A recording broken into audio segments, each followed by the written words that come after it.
This particular presentation, I included a lot of resources, and I have QR codes on slides. So get ready if you want to collect stuff to look at later, articles to read, things like that. I'll have quite a few of those, so get your phones ready. Other than that, I will definitely share my slides with anyone that reaches out to me, for sure.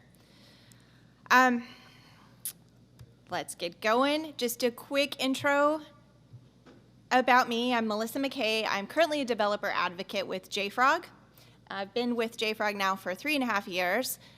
Prior to that, I was a developer. So first and foremost, for all of these talks that I give, I always give them from a developer perspective. I never claim to be an expert in any other realm. So beware of that.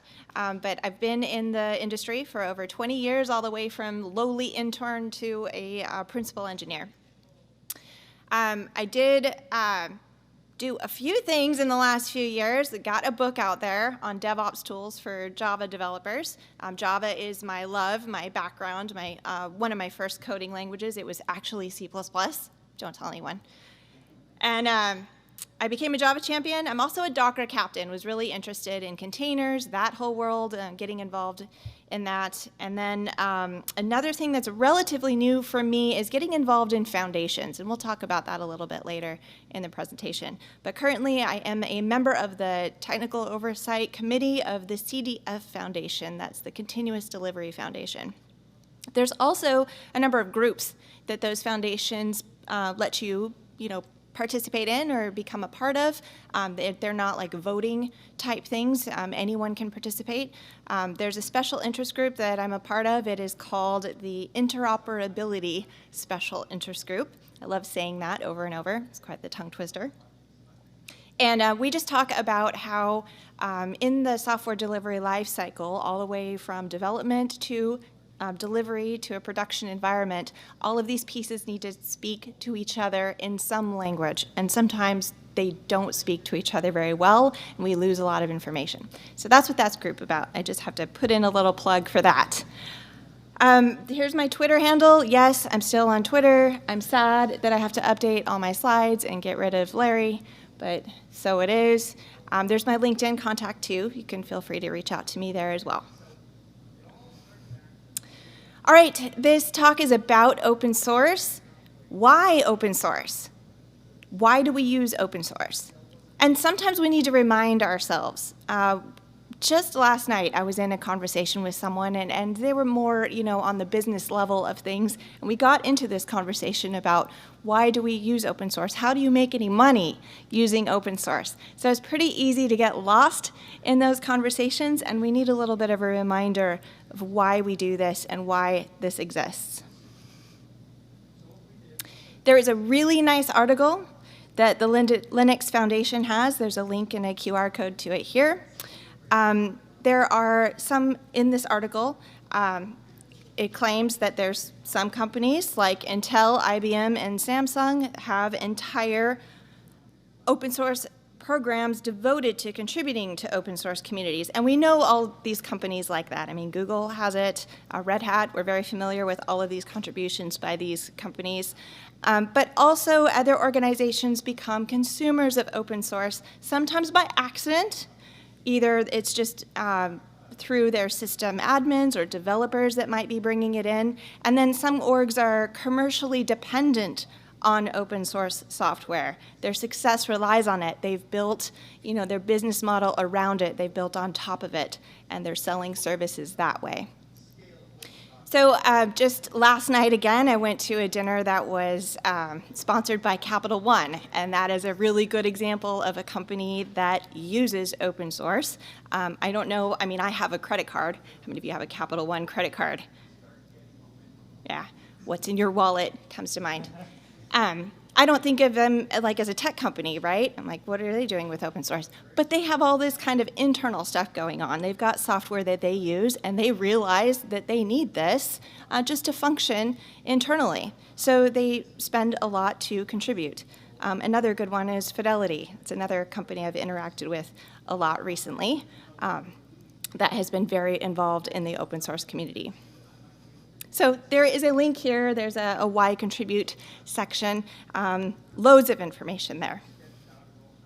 Now, Nithya Ruff was involved in writing that article, and I love that because it turns out, and I didn't know this at the time, but it turns out she was a Comcast Fellow and VP in the Comcast Open Source Advisory Council, the same period of time when I was working at Comcast.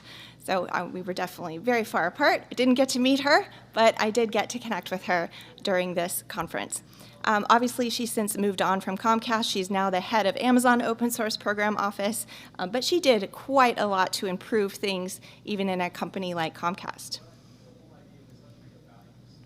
Also from that article, since 2005, more than 13,500 developers from more than 1,300 different companies have contributed to the Linux kernel, and that is just a single project. So I don't know about all of you, but when I think of Linux, I just take it for granted. We just use it, right? Didn't really think about it being this is a huge open source project. This is a lot of community support, and we just go along with it. So obviously, this is important. Here's a few more articles to check out talking about the importance of open source. This one I really like, the first one, why your employees should be contributing to open source, and it just discusses the benefits of employees contributing during work hours. How many of you have contributed to open source? Awesome. How many of you done it during work hours? All right, cool. This is cool. I didn't realize that existed back when several years ago. I didn't really understand how that community worked. I didn't understand how to get involved, and I certainly never asked if I could do it during company hours. I thought this was something I had to do outside of work, and that I had to worry about all of these, legal constraints and conditions on me. That still exists, but if you hunt, which I didn't at the time, but a lot of these companies do have open source programs that you can hook into and get involved that way, especially if your company is relying on a particular open source project that you use. So usually how this works is you find a project that your company is using, so there's an actual reason that you would contribute. It's not just random picking of projects, right? So there's a reason that you contribute to the project, and then you bring it in that way. All right, the second one, Google open source documentation that just discusses how a higher return on investment is achieved by cooperation. Obviously, from the previous slide, look at the numbers of developers that are involved. You get all of these heads together, you're going to get some advancement that way. And then the last one, Intel's relationship with open source. This just talks about how they're able to experiment with new ideas, and they can utilize, again, that vast number of developers out there in order to come up with POCs, get inspiration for something new. This is all good for organizations. All right, more about some of the benefits. This one, I always thought this was why open source existed. It's just altruism, to benefit the community. And yes, of course, that's part of it, but obviously you can't run a business on altruism, so there's got to be some other parts that you need to consider. Organizations might consider open source as a way to attract talent, to recruit people that they can, they work on their favorite open source project, and when they work side by side with those people every day, they can help identify good fits for the company that way. Lowering maintenance costs. Contributing your changes back into the upstream project. That means they'll automatically be included in future updates, and you won't incur additional maintenance costs. You don't have to waste time on that. Influencing the direction of the project. Let's say you're using an open source project, you really need a certain feature, you need something to work a little bit differently. Instead of trashing it and trying to find something else, you can actually contribute a feature back into the community. And employee retention. We need a lot more of that these days. Employees need some variety. They need to be able to have some purpose in their employment, be able to appreciate the things that they can contribute to the community, get a little bit of a reward for that. I just, talked to somebody who was recently who was kind of wary of working on the same project for such a long period of time. I met this individual at a meetup group, and they just really didn't want to get bored in their position. So having the ability to go out and stretch themselves and gain some more skills by working on an open source project was really attractive to them. Lower starting costs. So this is all about building on stuff that already exists. Developers don't want to reinvent the wheel. Businesses don't want developers to reinvent the wheel for the most part. We need to focus on the things that matter. So that's the new stuff coming out, the advancements that we can make. So being able to start with something and build on top of it is a lot of value to an organization. Obviously, higher return on initial investments. Through that cooperation with other individuals, you can, it results in improved results for the code base, for sure, and the quality of the code. Long time ago, when I was in school, I had the opportunity to immediately get an internship at a company that did pair programming. This was something new at the time. How many of you have had experience with pair programming? Okay, cool. At the time that I did it, it was very formalized. It was called XP programming, extreme programming. So we had a very, formal way of doing our pair programming.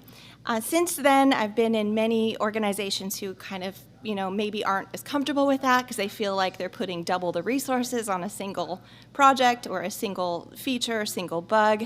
But I tell you what, that experience for me was huge. Just having someone else to bounce your ideas off of, to having two brains working on the same problem, I was able to skirt, going down the wrong path, and be able to, save time that way and improve the quality of the project. And I really feel like open source allows you to do this in collaboration with other folks who may be thinking a little bit differently than you, and not so much in the silo of your organization's needs and wants. Lastly, encouraging the adoption of a standard. Linux, of course, is a good example of this. Lots of organizations are using that now in order to focus on the bigger and better things. This already works. They're going to move forward with it. So they're going to, spend their investment on something more that matters. One project I'd like to talk about a little bit is CD events. This is a project that was kind of formed out of the interoperability special interest group that I was speaking about earlier. This is a project designed to help different components of a software pipeline to communicate with each other, and also to provide data that you can use later so that you can have relevant metrics and all of these components can speak together. There's so many different pieces and parts that you need in building these pipelines. For example, you have different source control, you have different build servers, different ways of deploying into different environments, and it's really important that all of these items can connect together without having extremely tight integrations. So one idea was put forward with this project called CD Events. It is actually a spec. It's not really a project per se, but it is a spec that allows all of these components to emit events so that other components can consume those events. Everyone has the same definition of what an event is and is able to read those.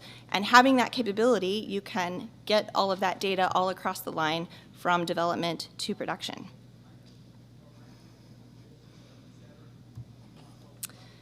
All right, potentially a wider support base.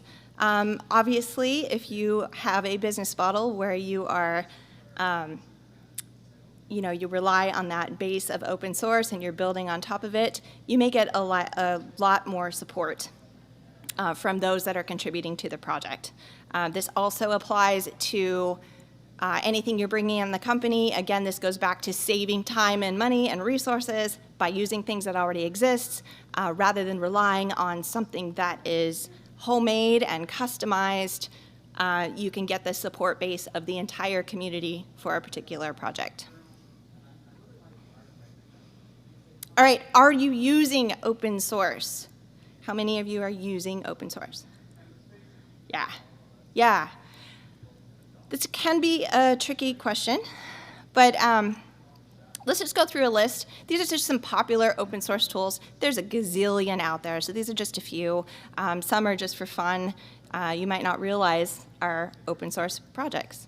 Linux, of course, we already talked about that one. Visual Studio Code. This is not Visual Studio. This is more like Sublime. Microsoft joined the Linux Foundation in 2016, and soon after that, we got Windows Subsystem for Linux, WSL. How many of you are using that today? Oh man, I was so excited when that happened. I remember running into like a Microsoft booth at a conference, and they're like, "We're friendly with Linux now." I was so thrilled. I couldn't believe it. I had to go, walk by a few times, make sure they were still there. And it's so funny because when I was in school, how many of you went to, computer science degree programs or boot camps? So my experience was everything was in Windows. I mean, even, prior to college, I ended up with Windows machines. That's what I knew how to use. And the organizations that I was employed with soon after, they all used Windows machines. So I was pretty stuck on that until I applied for a new job one day and they handed me a Mac. I was terrified. I had never used a Mac before. I went home. I had to watch some videos because, none of the keys are in the right place. And it was just thrilling for me. Once I got used to using that machine, I loved that machine and swore I would never go back to Windows. Well, then my son came home not too long ago with a Windows machine that had WSL, and I'm like, this is, I might be convinced to go back and try that out. And in fact, with a lot of the container work that I do and Docker work that I do, I actually need a machine like that in order to, test some things out and do some POCs on a different operating system. So pretty cool. Sorry, went on a rant there. Just loved that Microsoft got friendly with Linux. Very good relationship. All right, Eclipse. This was the first IDE that I ever used. Anyone use something different for your first IDE? Yeah. Dr. Java. You what? Dr. Java. Dr. Java, okay. Anything else? What's that? Notepad++. I have a funny story about that one. I did some huge search and replace on Notepad++, and it took forever. I was waiting and waiting. I think I, overwhelmed it, and a little pop-up came up, and it said, "Damn bug." So that's a great little project. I loved that Notepad++. All right, what else do we have? Shotcut. Anyone's played with videos? So when I became a developer advocate, the world shut down. I was expecting to, start traveling, speaking at conferences. I tell you what, I learned so much more about video editing and streaming than I ever imagined I would.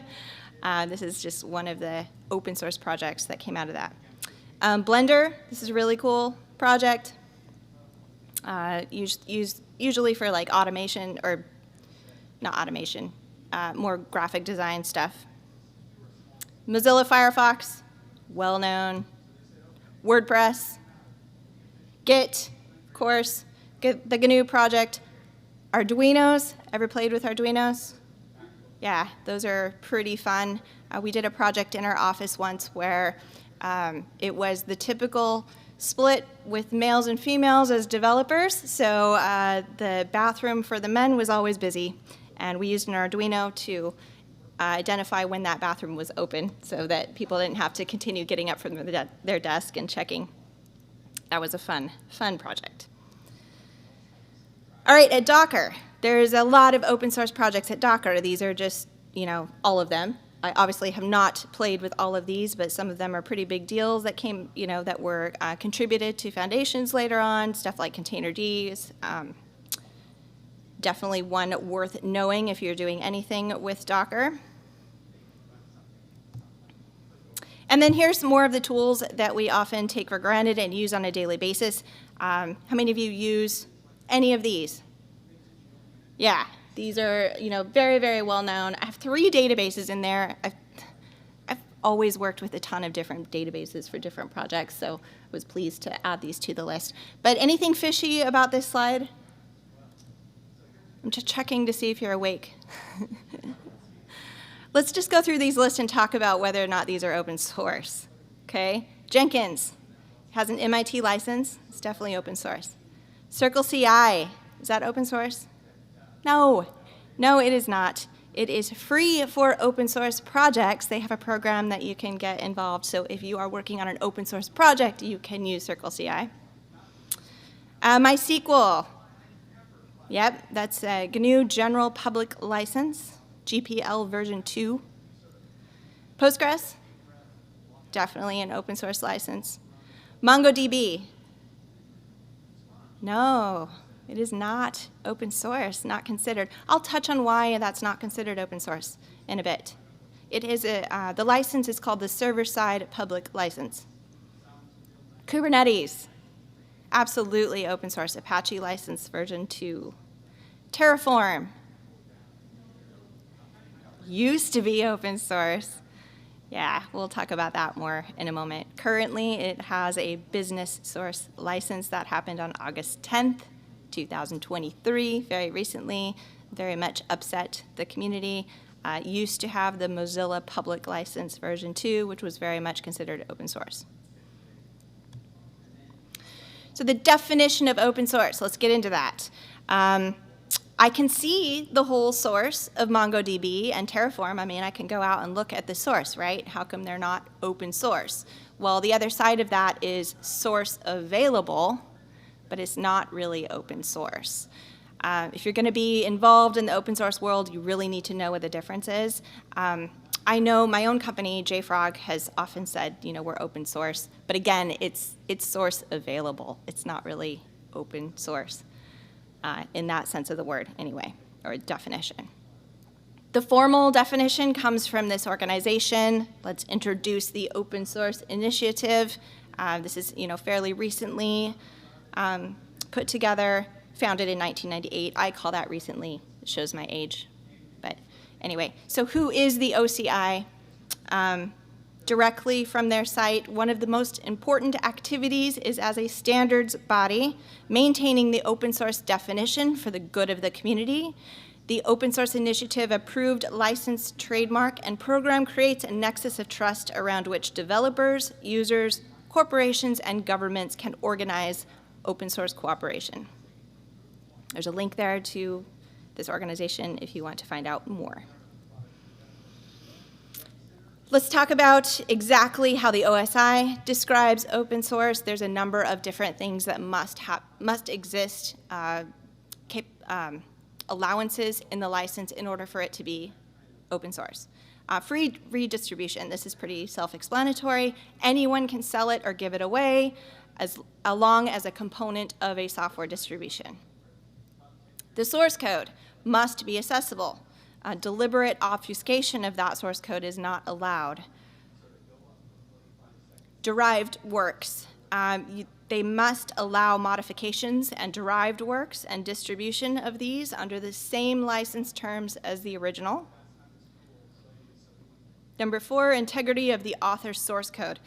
This one was a little bit difficult to read through, so I'm just going to read exactly what this means. The license may restrict source code from being distributed in modified form only if the license allows the distribution of patch files with the source code for the purpose of modifying the program at build time. The license must explicitly permit distribution of software built from modified source code, and the license may require derived works to carry a different name or version number from the original software. All right, next, another self-explanatory one, no discrimination against any persons or groups. No discrimination against fields of endeavor.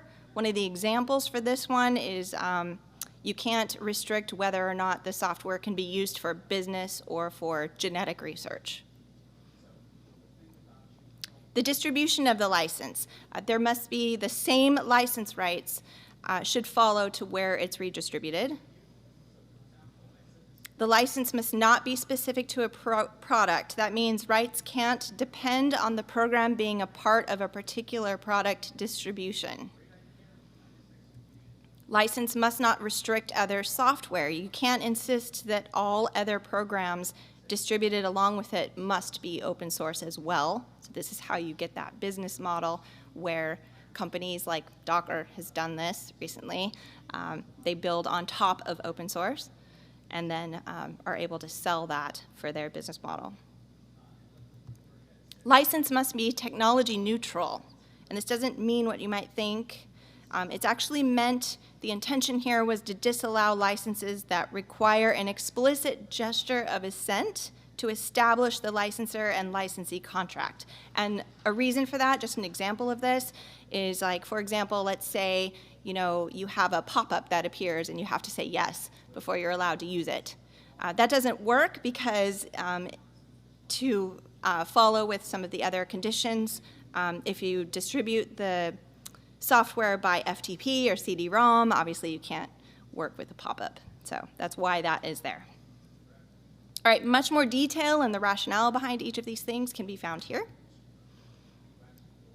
Let's go back for a second, why MongoDB isn't considered open source. Many open source proponents, including the Open Source Initiative, do not consider software under the SSPL to be open source. That is the server-side public license. And the reason is because part of that license takes away rights such as the right to make use of the program for any field of endeavor. That was one of the requirements. So that would mean there's now restrictions on using it for like a commercial software as a service product. There's a good article here. There's also some information on Elastic. That was another company that went to a license that is not considered open source. Definitely worth reading to get some background on that. Are you using open source legally? So what happened with Terraform? Since HashiCorp decided to change its licensing to a business source license, it's clearly not an open source license, and this left orgs that are using this tool to figure out what to do, which is quite a conundrum.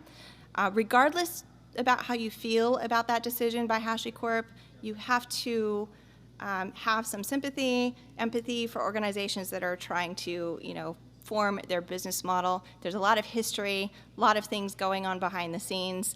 I think more importantly is to have this awareness that this can happen so that when this happens and your organization decides this is not going to be good for us, you know not to bring that in anymore. There's a really good article here that just talks about the primary beef that the company had and maybe some reason behind this was done. Just talking about how in our system we have this idea of consumption. I'm going to address this again a little later, where we consume and we don't give back. And they're trying to make a stand here. So there's part of that going on. There's a really good Medium article discussing what happened with Terraform. One thing that this article reminded me is it's not just Terraform. So if you're using Vault, Consul, Nomad, you might want to go check those as well. All of the HashiCorp products are affected.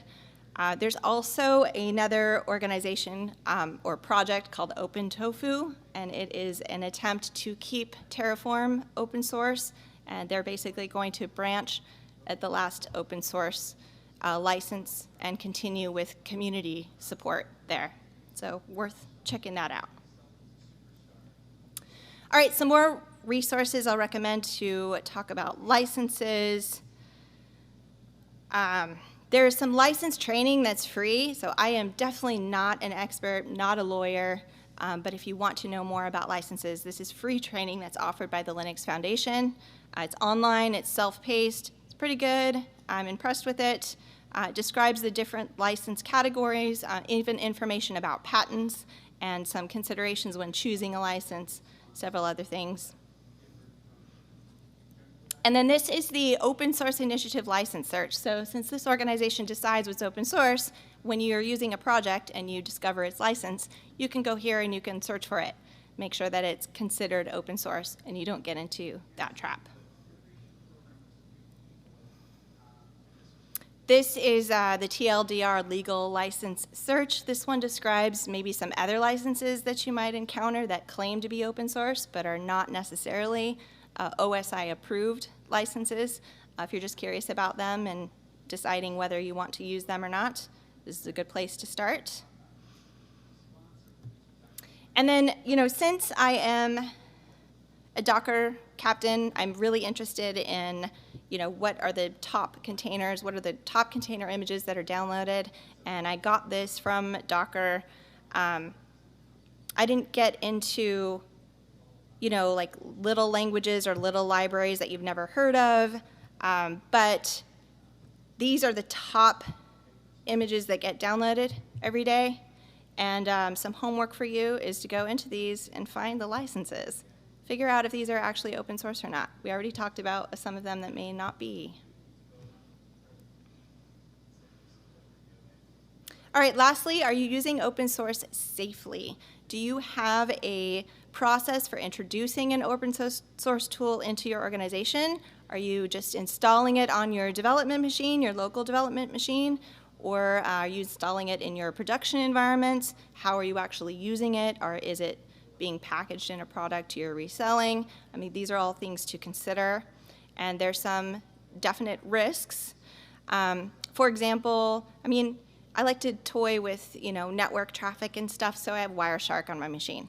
Well, the other day I just got a notice from our IT saying that, my version of Wireshark was vulnerable on the machine. So I needed to delete it, let IT know that I've deleted it, and get an updated version. So scanning for viruses, things like that, definitely something that needs to be set up in your organization. If you're using Docker images, there are ways where you can specify policies to only use official Docker images. These are images that are maintained and monitored for vulnerabilities, things like that. You can pull your version of open source into tools like Artifactory so that you can scan them, you can know what's in them. You can handle the version control on yourself. You can keep up with updates. And then you can also curate open source libraries to use in those images. Have a defined repository that has tools that your developers are allowed to use. This is all very helpful. It is a lot of work. It seems pretty overwhelming, but it must be done.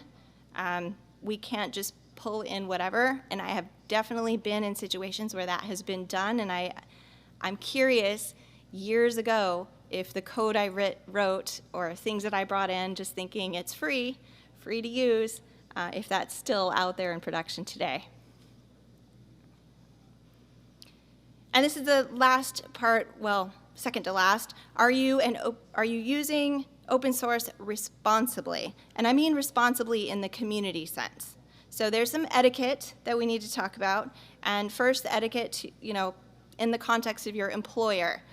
I wanted to be part of a project in Java that dealt with image recognition, and this was years ago.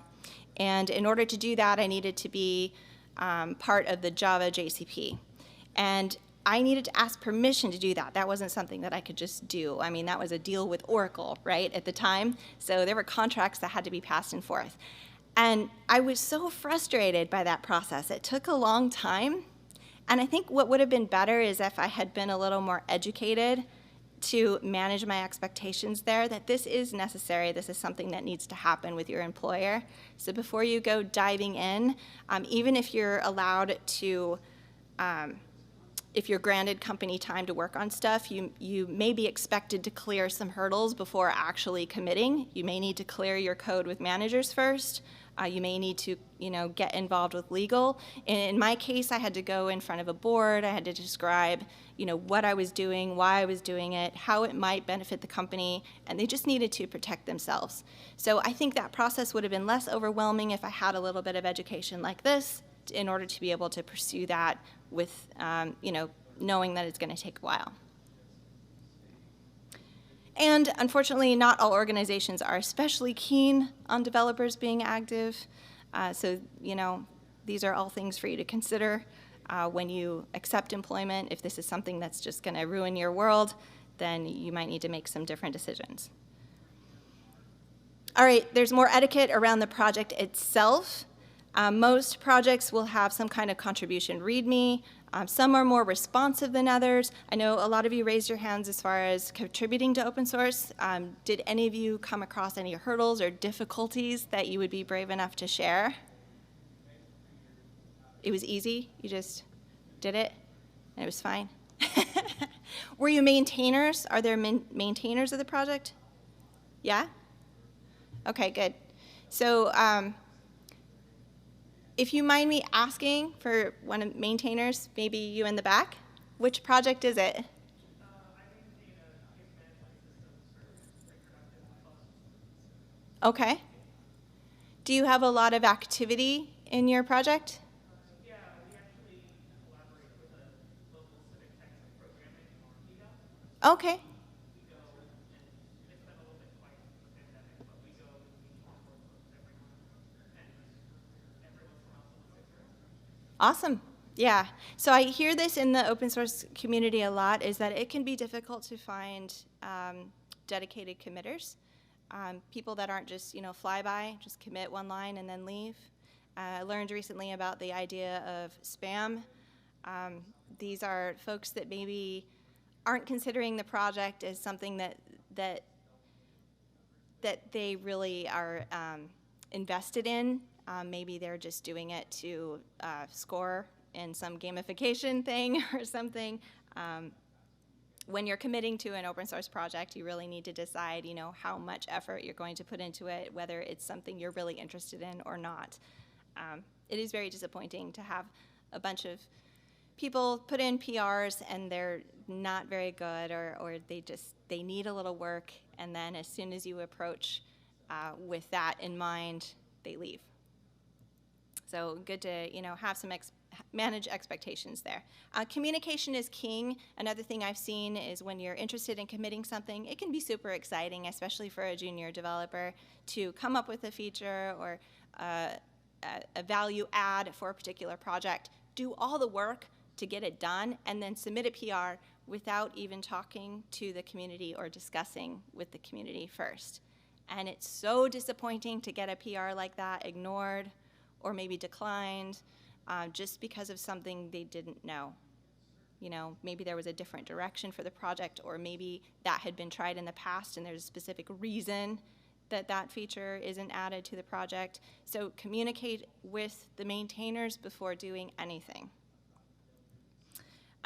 You could fork a project. So I was on a team once where we had an open source project. We're interested in adding a feature to it, but none of us really knew how to get through the hurdles to actually commit to the open source project. So we had this discussion about, well, we can just fork it and then we can just manage it ourselves. Well, that defeats the whole purpose of open source, right? This is something that would have been really good to contribute back to the community so that we wouldn't have to handle all of the maintenance ourselves internally. So that was a lost opportunity, unfortunately, there. In the Linux article that I shared earlier, there's some really good advice about a contribution strategy, and that's one of them, is anything that you contribute to open source, don't do it internally first. So, commit it upstream first, and then make sure that you're actually consuming the update from the project within your organization, not the other way around. Okay, so one of the keynotes yesterday, how many of you went to the keynotes yesterday? All right, again, I'm going to bring up Nithya Ruff here because I really liked the description of her keynote, and just basically saying open source is not equivalent to free food that you get like at a meetup group. Okay, this is like a free pet. You bring it in, you need to care for it, be patient with it. There's some responsibility for it. So we do need to get away from this consumption idea that all of this is just out there for the taking, because there are costs to keeping that up. There are real people that are spending real time. And for some of these bigger projects, there's real infrastructure costs to consider as well to keep them running. The CNCF has some really good information here for both contributors and maintainers. Definitely worth a read. I'm going to go over these last few slides really quickly, so we're getting a little bit short on time. But if you're new, this is definitely a place to start for both of these roles. Also, things like Hacktoberfest are really good if you're brand new and you just want to try it, just to see what the process is like. Something definitely worth looking into. This goes through October 31st. It actually started September 26th, but there's still some time. So if you're curious and you just want to try something out, this is a good resource. I spoke of foundations a few times now in this talk. There's really so many foundations. I'm just going to talk about two of them. The CNCF, of course. This is the landscape for the CNCF. There's so much going on there.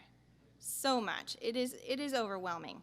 And I really like jigsaw puzzles, and when this came out, I wanted to buy one immediately, but you know, they're sold out, so maybe I'll make my own. I don't know, but that was pretty cute to find. There's a filter for that landscape, so that even though that landscape is so huge, these are the actual open source projects in that landscape. So something I didn't realize, you know, foundations kind of advertise other projects that might not be open source. So these are the open source ones. Still a lot there. The CD Foundation is actually a sister to the CNCF Foundation. They're both under the Linux Foundation.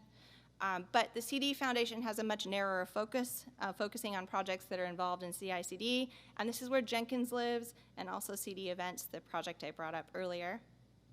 They are also supporting Hacktoberfest. So any of these projects listed here have submitted, you know, bugs or things that they would love to see worked on during Hacktoberfest. If you're overwhelmed by the sheer number of projects to choose from, here's some good ones.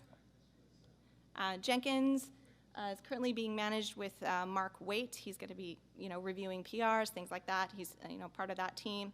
Ortelius, Tracy Reagan is in charge of that. Enrique Angelada is with Shipwright. And then Tracy Reagan again for CD Events. All right, that is it. That is, I just wanted to share these resources. If you're new, definitely get you up to speed. If you've been doing it for a while, maybe remind you of some of the complications that people can come across. And if you have any questions, let me know. Okay.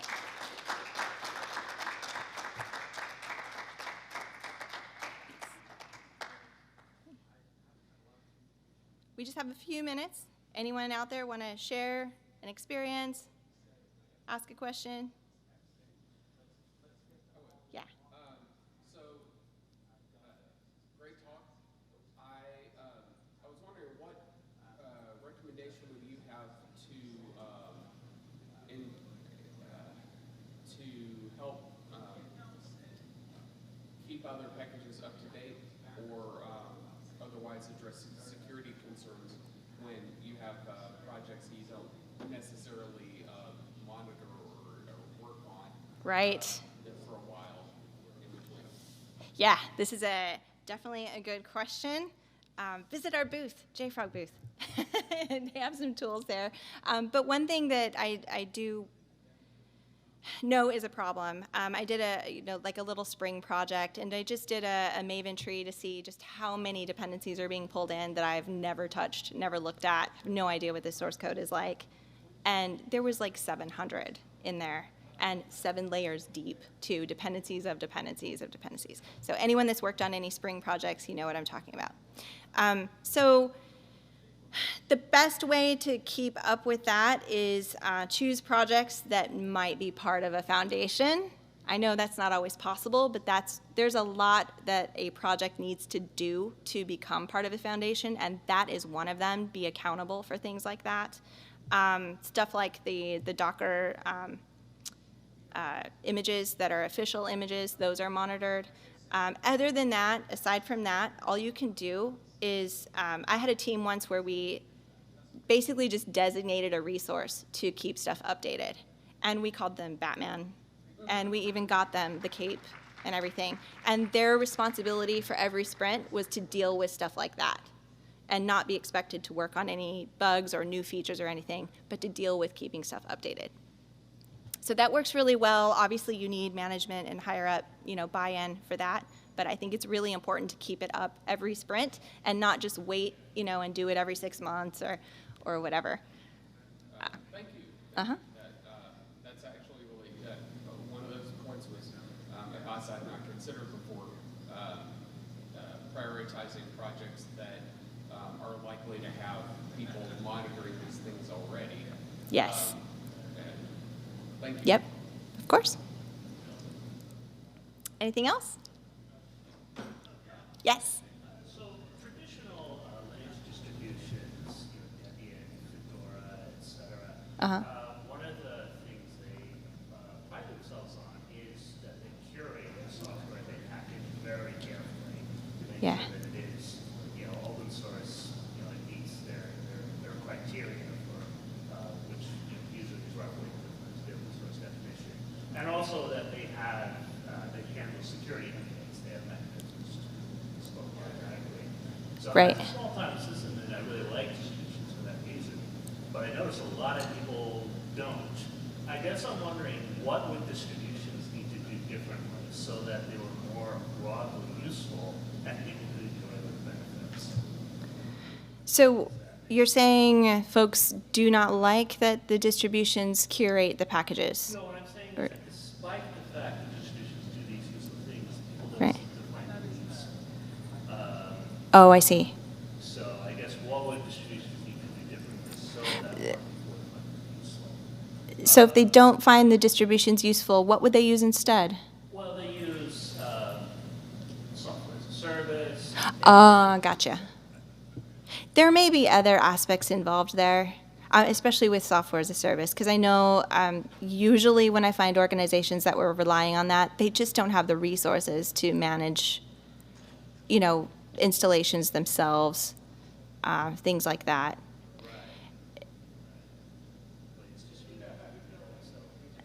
Yeah. Yeah. I think awareness is key too, because I really think there is a whole section of this industry that just isn't aware that this is an issue, that this curation is happening to begin with, and that there is so much effort being put into it. So maybe, are you a speaker? This might be something good to speak on at conferences. Let people know. I have had that experience in the past where I just didn't know any better. Like the experience I had before where we, had a project we were looking at, we wanted to use it, but it didn't have exactly the feature we wanted, and instead of, we didn't even branch it because we didn't want to maintain it, we just didn't use it. But we didn't know all of our options there. Something else with distribution, something I've come across, especially with like using Docker images and stuff, I've seen so many projects that maybe use old images and run into problems with that. So be aware of that as well. All right. Well, contact me later if you want to ask any more questions. I'll be around. I'll definitely be at the JFrog booth, so if you have any interest in those tools or technologies, come say hi.